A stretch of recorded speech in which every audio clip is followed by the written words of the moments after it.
Hi, my name is Jenny Baldwin, and I am the Elementary Math Instructional Coach. And today I want to talk to you about our Class Connect sessions that are going to be starting soon, and we hope to see you there. Today's topic is going to be talking about the classroom guidelines, how to set up your audio, using the tools effectively, the chat box features, webcam, the microphone, and breakout rooms. So, first of all, let's get started. When you first log into a Class Connect, you want to make sure that your audio is working carefully or properly. So if you go right up to this very top line that says audio and video and click on the little microphone with the little red star, you can select which speakers you're going to use. And so you could test. See, I have three different options here, so I'm going to test and then I'm going to play. And and if I can hear it perfectly, then I'm going to say, yes, that is perfectly fine, and I'm going to stop. Then you can also check your microphone. And you can see I have several different options here. And I am not going to go through this phase since I am talking on the microphone currently, but select the microphone that you will be using, test it out. It will let you record your voice. If you cannot hear your voice, that means the teacher and your classmates cannot hear your voice when you play back the button. So you may need to try a different device or have your learning coach or parent um, look through your files on your computer and see if you can change your microphone settings. You can also call tech support and they may be able to help you with that. So like I said, the very first thing you're going to want to do is make sure your audio is working properly. The other thing that is really important to know is that when you log into class, a lot of times teachers will have a timer at the top. So you can see when the timer's counting down that's how much time is left before class begins. So the teachers, you may say, can we write on the board? Can we have microphone? Can we do all those things? That's not really what this time is about. This time is usually meant to, like, we definitely want you to log in early, but a lot of times the teachers will have an activity on the board as something to do to warm up. You also want to make sure that you have your pencil ready and a journal or notebook paper ready. I know in our math classrooms, we're really going to encourage students to use a math journal to document everything that they've learned, especially with the 3rd through 5th grade math books being online. We want to practice using a math journal and participating in class. Now, the next thing I want to talk to you about are the tools. Right now, we're looking at the teacher page, but you can see all the different tools that are available. And you can also see right here across the top that teachers can give microphone privileges and take it away. They can give chat and take it away. They can give the pen tool and take it away. You will also see the students' names that are in class. So that is what you'll, right here in this participant window. You can also scroll down and see that we have some breakout rooms created, and we'll talk about those in a bit. And then down here is the chat, and I'm going to have Super Student. I'm going to give chat privileges right now, and Super Student is going to type hi and give a little smiley face. Now, the one thing that we definitely want to do, and we're going to talk about some rules on the next page, but since we're at this point, there is the option to use a variety of different emoticons. And we need to be very mindful of when it's appropriate to use them. We definitely don't want to fill up the chat box with emoticons and simply saying things like hi, hi, hi, hi, hi, or A, B, C, D, over and over and over. We want to be very mindful of that.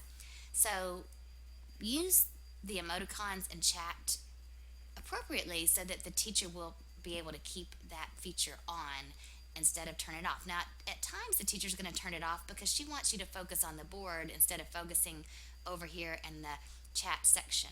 The other thing I want you to remember is that no matter what you type in that chat box, the teacher can always see it.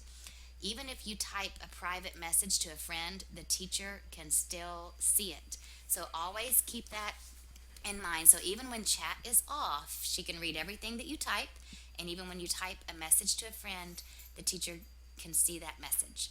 So let's go to the next page and just talk about a few rules that help Class Connect sessions be successful. The first thing, and I'm going to go right here and I'm going to get my pointer finger. It says, be sure to demonstrate your best manners. A virtual classroom is just like a brick and mortar classroom or a Sunday school classroom at church, or anytime you're with a group of people, you always want to do your best, have your best manners. Now, at times, some folks think that, oh, because I'm at home by myself and and I can just interrupt and I can talk in the chat box, I can raise my hand, I can write on the whiteboard, but that's not necessarily true, because just like you can disrupt students in a brick and mortar classroom, you can also disrupt students in a virtual classroom. So we always want to have our very best manners. It says, be considerate of others and allow everyone a chance to participate. That's another thing. It's often hard to wait our turns, and there are going to be lots of students in the classrooms, and the teacher wants to hear from all of you as much as possible, but not everyone's going to get a turn every single day. But there's lots of different ways to participate. We'll have the microphones, we'll have the chat, we also have polling tools. We also may say, give me a thumbs up, give me a thumbs down, and let students use different emoticons. But the best thing about participating in this environment is that, because you can yell out, even if you don't have the microphone, you can yell out the answer at your own home, and you can talk out, even though you can't necessarily do that in a brick and mortar classroom. You can also turn to your learning coach and tell them the answer, or you can write it in your math journal and see if you got it right, and see if you can beat the teacher, or see if you can beat the student that has the microphone privileges. So there's lots of ways to participate. Also, we want to be careful what you share. Never share personal information or post inappropriate comments. Remember, like I said, the teacher can read everything, but you never want to put your phone number, your email address, your home address, or links to websites, things like that, in the chat box. Be courteous and respectful. Listen to all instructions carefully, and please wait to raise your hand until the appropriate time. Now, I'm going to let Super Student do something that's not such a good idea. Super Student is going to, this little button right here, Super Student is going to select that button, and Super Student's going to raise it over and over and over and over and over. And that really wouldn't be an appropriate use of the tools. The teachers can always come right here and say, lower all hands, and take that hand down. So if the teacher says, please wait to raise your hand until the appropriate time, you need to listen to the teacher, because just because your hand is raised doesn't mean that she's going to call on you. Just because you're first doesn't mean that she's going to call on you first. They may use different things, like give me a green check to show me that you're ready. Give me a red X to show me that you would like to have a turn to write on the board. So always listen to the directions of the teacher, because if they tell you not to raise your hand and you raise your hand over and over and over, you probably are not going to get the turn that you are so desperate to have. Be sure to log in correctly for each session. That means that make sure you're using your student account to log in, so that your name shows up over here and not your learning coach's name, because otherwise the teacher will call on the learning coach and not you. So we always want to log in correctly through our own accounts. And most of all, we're going to have fun, respect ourselves, respect others, and respect our school. Now, you may notice that there was a thinking room down here. Now, when rules are broken or the tools are used inappropriately, teachers can move a student to the thinking room.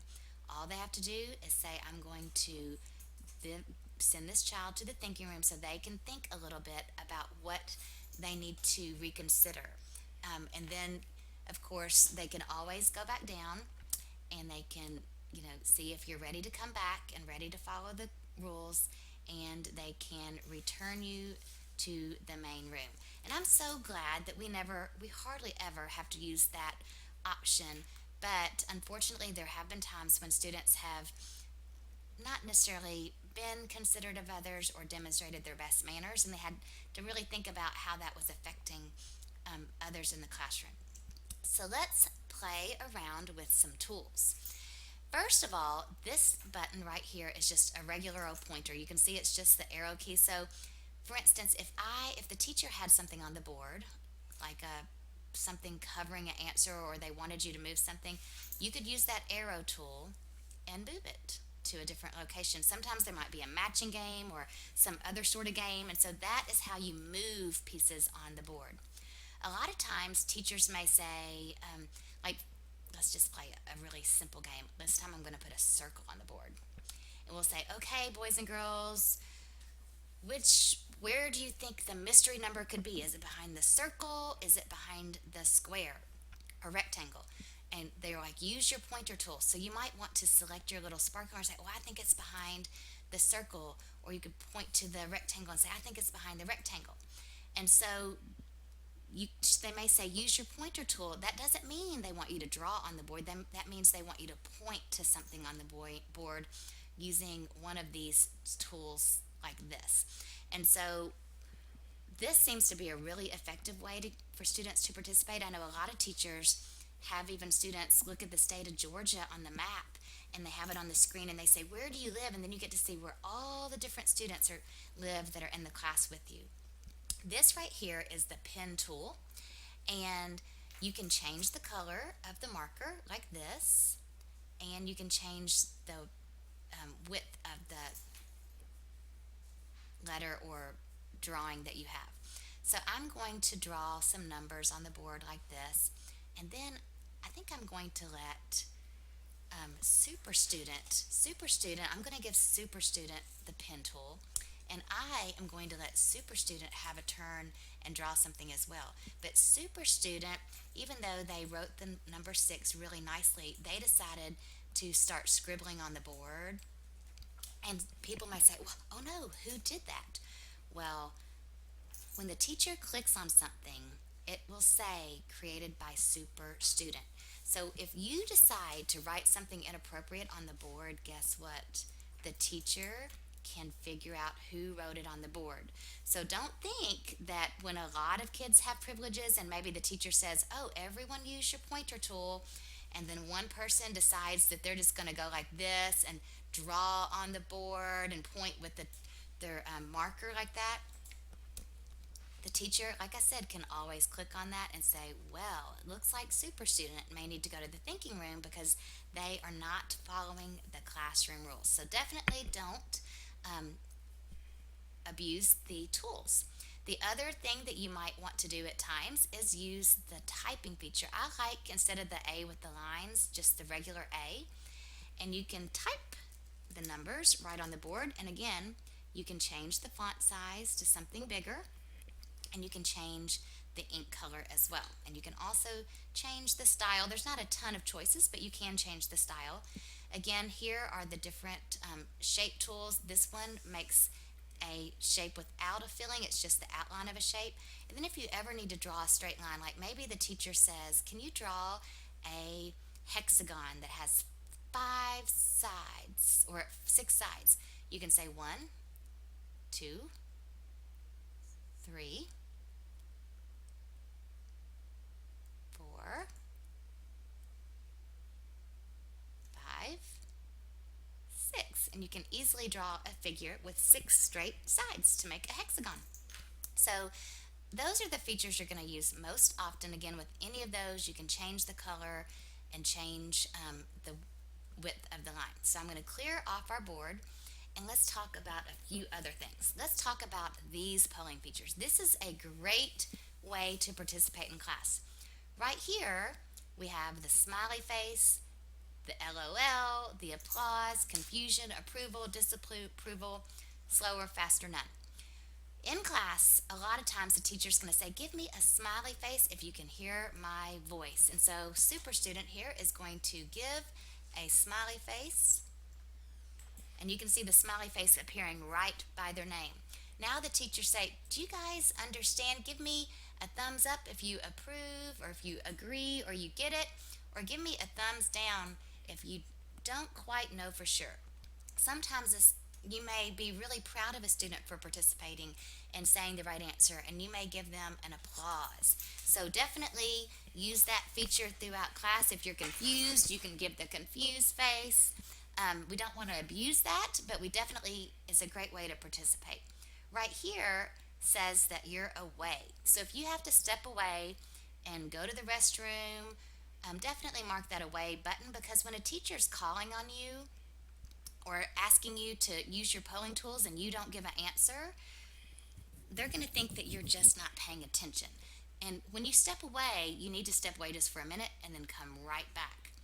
again, this is the hand raising tool, and you will see that a number one was put by my name, and when the super student raised their hands, the number two was put by their name because they raised their hand second. But again, being first or second isn't always what's important. It is that we're following directions, and the teachers can call on anyone that they choose. It doesn't mean who's first all the time. Right here, we have the polling tools. Now, this option the teachers can change. Right now, it's set for yes and no. So the teacher may say, give me a green check if you understand the rules. And I can see super student understands the rule. Give me a red X if you're finished with watching the video. And super student responded, no, I have not finished watching the video. The teachers can also change the polling tools. Right now I'm going to change it to A, B, C, D. And there may be a multiple choice option on the board, and the teacher may say, okay, which option do you think? And you can see super student said C. Now, the thing that the teacher can also do is hide the polling responses. So if you're worried that you're going to make a mistake, the teacher can say, I want to not make responses visible. So that means the teacher can see that C, but no one else can. So you don't have to worry if you make a mistake. But what the teacher can do is then kind of get an idea of how the class is going, and they can publish the responses to the board, and they can see, okay, we had two people in the class, me and the student. One person answered, and they put C. And if we had several students, and maybe C is the right answer, but a lot of people put D, well, no, we might need to review that question a little bit because so many people got the wrong answer. And then the teacher can clear the polling, and we can be ready for the next time. Now let's talk a little bit about the microphone. Only, really it's only best if the teacher and a student, one student at a time, has microphone privileges. So the teacher can also set it so that one student can talk at a time along with the teacher. So they may undo the microphone and say, hey guys, I have a question. Why do you think this works? Or can you explain that? Well then, if the microphone is unchecked, any single student can sit there and click on the talk button right here at the top where my pointer, and they can just talk away. And when you have the microphone that shows up like that, that means that you are talking and you are able to talk. Now, the other thing that teachers will allow sometimes for you to do is the video tool. Now, teachers will also be using this a lot to present things in the classroom, but you can see the camera is really, really small. Now, since I'm showing you something through the teacher view and there's students in the classroom, I do have some large dice right here, and you can hardly see them because this word shows up. On the student account, that does not happen. But watch, did you notice what I just did? Maybe the teacher's trying to show me something that they're writing or they're reading a book and I can hardly see it. So what I can do is pull this out, and then you see how the arrow comes on the corners? I can stretch the webcam bigger. And so you can now see my dice even a little bit larger. But like I said, on the student account, it's going to fill up the entire screen. So you'll be able to see what the teacher is doing and get a close-up view of the manipulatives or the book. And then when the webcam is finished, the little arrow right up here at the top, the X, you can simply click that and it goes right back in its spot. So it's sort of like magic. So for instance, if the teacher is wanting to show you something on the board and with the webcam, let's say they're in a math lesson, so you can stretch it out, use the corner, it's probably even better. So, and they can say, okay, I'm going to show you something, and right here we have a 2 and a 2, so what is 2 times 2? And so on the board, we could write 2 times 2 equals 4, and you can still see the board and the whiteboard or the webcam at the same time. And you could move it around, like you could cover up the chat box but then move it over here. So all of these things are movable, and then we can just click it right back in the spot, and we are ready for the next page. So now let's talk a little bit about breakout rooms. Now, teachers may say, okay, boys and girls, I am going to send you to a breakout room. This is something the teachers will do for you, and they'll say, okay, I'm going to send um, everyone, or I'm going to send super student here. I'm going to send super student to breakout room 11. And you can see that down here, there is super student in this breakout room. When you go to a breakout room, the teacher may give you privileges like super student has here.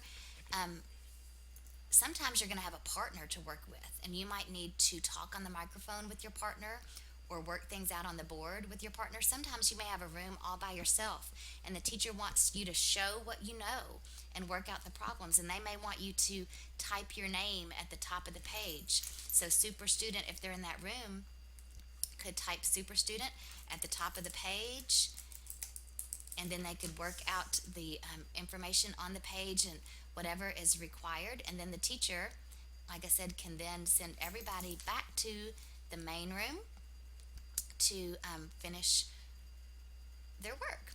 So if you're sent to a breakout room, that is essentially what that means, that you get the opportunity to have a board just like you see in the main room, but you get to work on it in the breakout room. So again, one of the most important things to do, I'm going to go back over the list to make sure we've covered everything, is to follow the classroom guidelines and make sure you're polite and take turns. Make sure you set up your audio right here and select your microphone and your speaker volume. If you do not have a microphone, you can go and you can buy one that plugs into your USB port pretty inexpensively, and it's a great way to participate in class. We definitely know how to use our tools appropriately, and remember, whatever you write, the teacher can see it. The chat box, the teachers will turn on and off, but even when it's off and you type something, the teacher can still see it. And remember, we definitely want to have good manners, because I'm going to show you super student right here is going to have some bad manners. And maybe instead of using the polling tools, they're going to type A. Like, I know the answer is A, and you can see super student is just typing A over and over and over. Or we can see that super student is just typing gibberish, or maybe super student is just going to put a bunch of different emoticons and just fill up the chat box with emoticons, and that necessarily isn't appropriate either. So definitely use your good manners in the chat box. The webcam is a great thing for you to be able to use. Not You do not have to have a webcam, and you will not be required to have a webcam, but teachers are definitely going to show you things with their webcam. They may introduce themselves, they may show you manipulatives, so make it bigger so you can see them. It's no fun to see little bitty things. The microphone, remember, if you want to talk, you have to select right here and make sure that the microphone icon is on. And then breakout rooms is not a time just to scribble on the board, but it is a time to complete an assignment that the teacher has asked you to do. I know that our classrooms, our Class Connect sessions are going to be tons and tons of fun. I can't wait to hear all of the things that you're learning in Class Connects. Thank you for watching, and I hope you have a great first week of Class Connect.